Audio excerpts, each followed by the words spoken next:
Islam adalah agama yang adil. Nabi Muhammad SAW adalah pemimpin yang demokratis, bukan pemimpin yang nepotisme. Seseorang yang meyakini kebenaran Islam tidak mungkin berpikir Rasulullah SAW itu tidak adil. Tidak mungkin berpikir bahwa Rasulullah SAW itu adalah nepotisme. Tidak mungkin seperti itu. Tetapi apakah lalu adil seperti yang kita fahami sama rata?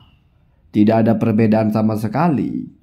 Lalu ketika ada perbedaan kita anggap itu tidak adil dan itu nepotisme. Ini kalau kita menakar Rasulullah dengan akal kita, dengan hawa nafsu kita. Nggak begitu juga. Sekarang pelan-pelan. Kita tetap mengatakan Rasulullah itu adil. Tetapi Rasulullah itu punya kekhususan. Punya spesifikasi dalam beberapa hal. Punya hal-hal yang memang hanya berlaku kepada Rasulullah. Dan kepada keturunan Rasulullah tidak berlaku kepada yang lain. Karena ini dalam rangka bicara nasab, sekarang kita mulai dari masalah nasab.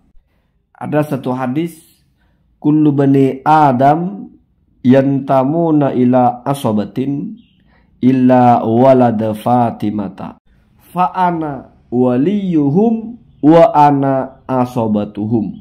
Nah, kalau kita terjemahkan gampang-gampangnya begini, semua anak Adam itu dihitungnya ya, ar-raf'ah bin nasab ya, diangkat nasabnya atau dihitung nasabnya itu kepada bapaknya. Asoba itu gampangnya itu jalur ayah gitu ya. Kecuali anak-anaknya Fatimah, maka akulah jalur nasab mereka, akulah wali mereka. Ini kan illa Pak, kecuali. Maka ulama menafsirkan ini khosoisun Nabi, spesifikasi yang khusus untuk Nabi, bukan untuk yang lain. Apa itu? Anna aulada bintihi yantasibuna ilaihi. Bahwa anak-anak dari putri Rasulullah itu bernasab kepada Rasulullah SAW. Dan itu duna ghairihi, enggak pakai yang lain. Artinya yang lain enggak gitu loh. Maka menjadi berbeda anak-anak dari Sayyidina Hasan dan Husain dengan anak-anak dari saudarinya Sayyidina Hasan dan Sayyidina Husain, walaupun sama-sama berasal dari Sayyidah Fatimah sebagai ibunya. Anak-anak Sayyidina Hasan dan Sayyidina Husain itu nasabnya dihitung ke Rasulullah SAW, jalurnya Sayyidah Fatimah. Sementara anak-anak dari saudara perempuannya Sayyidina Hasan Sayyidina Husain itu dihitung nasabnya nggak ke Sayyidah Fatimah lagi, tapi ke suaminya. Gitu. Jadi khosois ini hanya berlaku untuk anak-anaknya Fatimah. Tidak berlaku untuk cucu-cucunya Sayyidah Fatimah.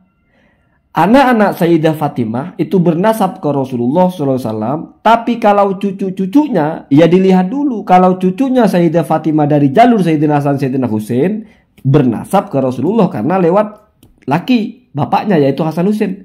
Tapi kalau cucunya Sayyidah Fatimah dari perempuan, misalnya anaknya Zainab, ya enggak lagi. Apalagi yang bawah, yang atas saja udah beda. Ini saya bicara kitab Pak ya, nggak perlu saya baca-bacakan lah ya.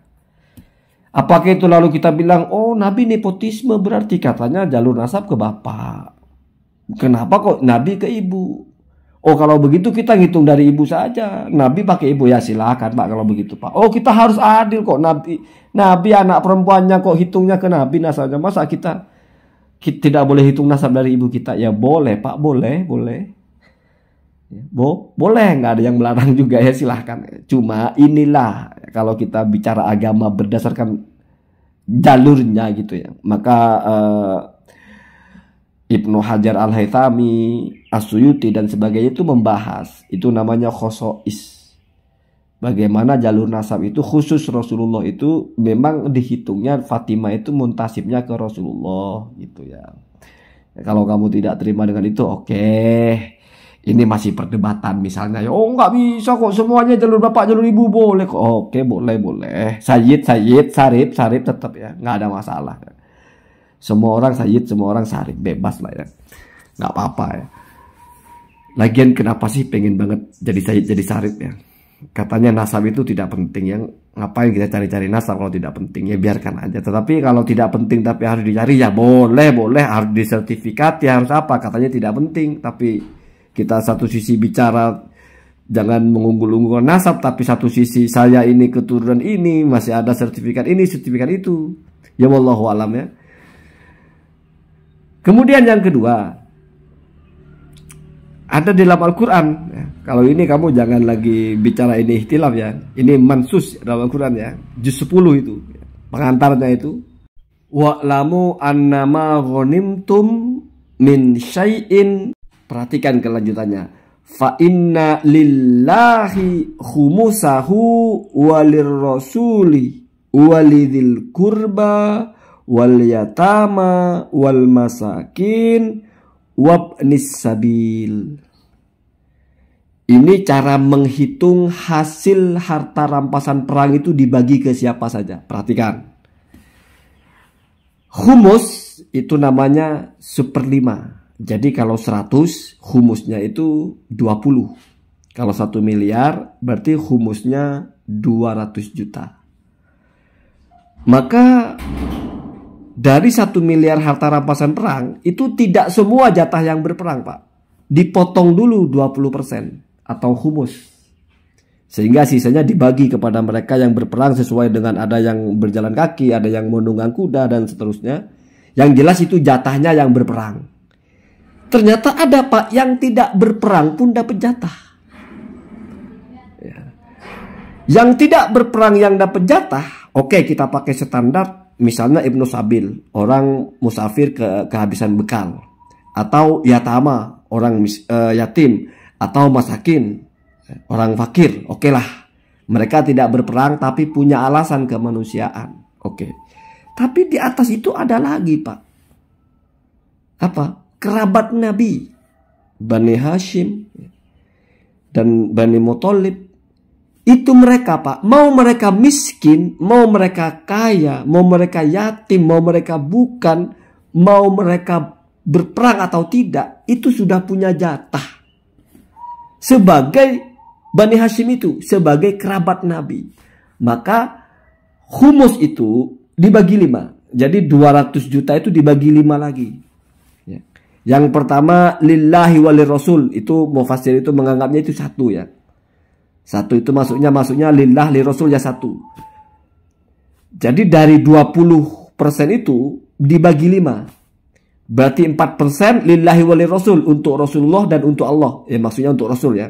Atau ada yang bilang dibagi 6. Yang pertama untuk Rasul, untuk Allah berarti untuk maslahat. Yang kedua untuk pribadi Rasul ya. Tetapi kita pakai yang masyhur bahwa dibagi 5 saja. Lillah walir rasul 1. Jadi 20% dibagi 5 berarti 4%. 4% otomatis untuk Rasulullah. Mau berperang mau tidak, otomatis. 4% otomatis untuk keluarga atau kerabat Rasulullah SAW. Mau mereka berperang mau tidak, nggak mesti berperang. Mau mereka miskin, mau mereka kaya, nggak ada urusan. Kenapa? Karena yang dihitung adalah status mereka sebagai kerabat Nabi. Baru 4% lagi untuk masakin, 4% lagi untuk yatama, 4% lagi untuk ibni sabil. Jadi kan jadi 5 asnafnya itu, atau yang dapat bagian dari 1/5-nya itu dibagi 5 gitu ya. Untuk lillah wali rasul, untuk kerabat Nabi, untuk yatama, untuk masakin, untuk ibni sabil. Ini mau dianggap nepotisme juga. Oh, kok nepotisme Nabi? Kok enak? Kalau kerabat Nabi kok otomatis dapat jatah? Mau kamu protes juga? Kok enak Bani Hashim? Kok enak jadi kerabat Nabi? Walaupun nggak miskin kok dapat jatah. Walaupun nggak yatim kok dapat jatah. Walaupun nggak musafir kehabisan bekal kok dapat jatah. Walaupun nggak perang kok dapat jatah. Kok otomatis dapat jatah? Mau protes juga. Jadi adil itu adalah kita memberikan sesuatu itu sesuai dengan haknya. Nggak mesti harus semuanya sama, Pak. Kalau kerjanya 5 jam, haknya berapa gaji? 100.000. Satunya kerja berapa jam? 10 jam, berarti 200.000. Itu tidak sama, tapi adil namanya. Kebalikannya adil itu dolim. Wad'u syai'in fi ghairi mahallihi. menempatkan sesuatu tidak semestinya, itu namanya dolim. Adil itu juga bermakna lurus, sesuai standar, sesuai SOP. Kebalikannya dolim, bengkok. Ada orang keahliannya kuliner, keahliannya koki, pintar sekali masak, disuruh jadi muntir, padahal dia nggak ngerti-ngerti muntir, direbus motornya Pak, terus dikasih mentega, dikasih saus tiram, jadilah sop motor. Ada keahliannya muntir, bongkar-bongkar mesin, disuruh masak, dia nggak ngerti mana minyak, dia nggak ngerti mana gula, mana garam, ngertinya kunci Inggris, ngertinya oli gardan, ngertinya oli samping, oli mesin. Ya akhirnya apa Pak? Dia buat nasi goreng dicampur oli. Gitu ya gitu, itu juga dolim namanya. Nggak duduk di tempatnya gitu, atau nggak didudukkan di tempatnya, yang meletakkan itu yang dolim. Kamu punya peci, kamu taruh di kaki. Kamu punya sendal, kamu taruh di kepala. Teriak-teriak, kita jangan dolim, kita harus adil. Itu aja sudah tidak adil itu. Jadi adil itu menempatkan sesuai. Rasulullah itu makhluk terbaik. Maka yang sesuai dengan Rasulullah adalah punya keistimewaan, punya perlakuan khusus. Keturunan Rasulullah adalah keturunan makhluk terbaik. Maka mesti berbeda dengan yang bukan keturunan Rasulullah. Itu adil Pak. Adil. Tapi Balawi kan bukan cucu Nabi. Ya. Saya tidak bicara Balawi Pak. Saya bicara keturunan Rasulullah ya. Kafaah dalam pernikahan misalnya, ya wajar Pak. Sesuatu itu dilihat dari asal usulnya mesti menentukan nilainya. Pabrik emas itu keluarnya emas, pabrik perak keluarnya perak. Emas dengan perak berbeda. Yang lebih mulia di hadapan Allah adalah yang bertakwa. Itu sisi lain Pak. Ini kan bicara nasab, bukan bicara ketakwaan. Misalnya emas dan perak itu yang paling bersisi, yang paling ini adalah yang dihitung adalah nanti lakunya berapa. Oh iya benar Pak, emas kalau cuma 1 gram, perak kalau 1 ton. Ya lebih banyak perak Pak nilainya. Tapi apakah emas dan perak lalu lebih berharga perak daripada emas? Ya secara substansi atau secara dati dengan hitungan yang sama, itu yang enggak Pak. Maka konsep inna akramakum indallahi atqakum dengan kemuliaan nasab itu tidak dipertentangkan Pak. Orang paling mulia di hadapan Allah adalah yang bertakwa, itu sisi perilaku. Mau bernasab mau tidak, tolak ukurnya perilakunya. Tapi kalau bicara kemuliaan nasab, ya nasab yang paling mulia tidak berkaitan dengan perilakunya, ya nasab Rasulullah SAW. Ini zuriyah atau nasab terbaik di alam semesta. Itu ucapan ulama Pak. Tidak perlu dihantam-hantamkan. Jadi kamu bicara apanya ini gitu. Emas dan perak, kalau harga satuan kilogram lebih mahal emas.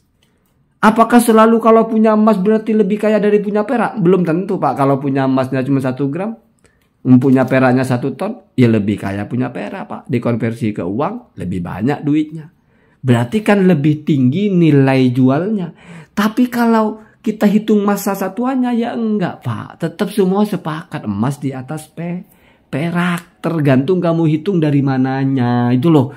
Jadi ngapain dipertentang-tentangkan?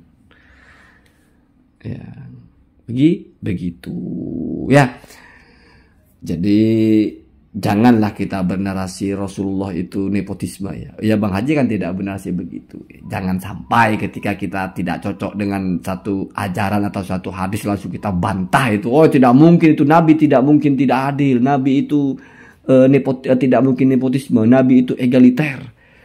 Terus dianggapnya benar-benar sama, setara. Itu nggak adil namanya ya. Namanya yang terbaik, yang paling tinggi Pak. Nabi itu khairul khalqih kulliha, sebaik-baiknya dari semua alam semesta dan seisinya dan semuanya selain Allah Subhanahu wa taala. Allahumma hadina